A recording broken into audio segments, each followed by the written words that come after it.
4 shots, then an additional 4 others. The blasts from gunshots echoed inside the homes of Belama Phase One community, and as quickly as the shots rang out, police arrived on the scene to find 1 person dead inside a yard on Beltex Crescent. That residence is where 33-year-old Virgil Coburn was visiting, and shortly after receiving food from a delivery guy on motorcycle, a gunman opened fire on him.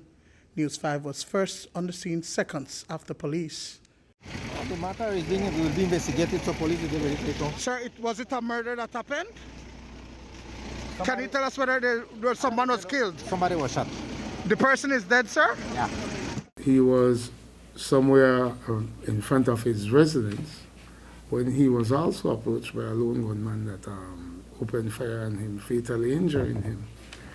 We must say that our investigators have gathered useful information that they believe could lead to the identity of these assailants. No? Residents flocked to the scene, including Coburn's family, who are today perplexed by his killing.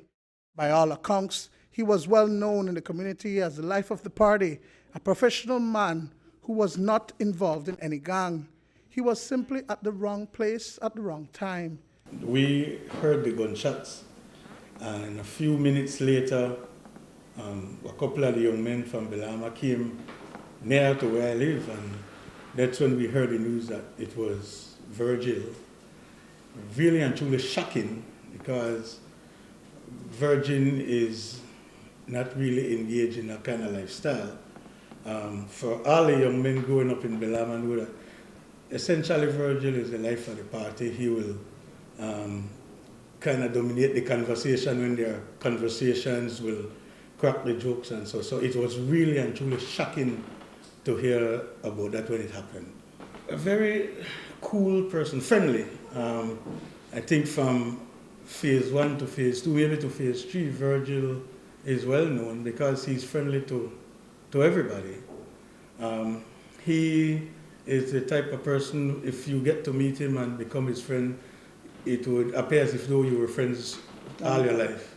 Coburn will also be missed by his work family at Central Health Region, where back in early December, he was hired as an enforcement officer under the supervision of Public Health Inspector Lisa Tillett. Virgil was such a nice person. I mean, from day one, he stood out. Every day Virgil would come, say good morning, get the register, ensure everybody signed their name, and he would keep me updated with the enforcement officers that we have here. Due to the COVID, we never really got a chance to start working. So what Dr. Melissa Diaz did as the regional manager, she's like, we need to open a site to assist persons that are ill with the COVID. So I told her, well then Doc, I don't have any health inspectors because like 65% of them were done with the COVID. So I reached out to the enforcement officers, and then he was the number one person. He was the number one person who chose to get a team together for us and have us ready to go out at Swift Hall to open up. I never had a problem with Virgil. Virgil, he came to work every day. Early, he will be the first face that I see. And that's why this morning, it was really hard for me to actually come to work. Police did not disclose a motive behind the murder of Coburn. Duane, Moody for News 5.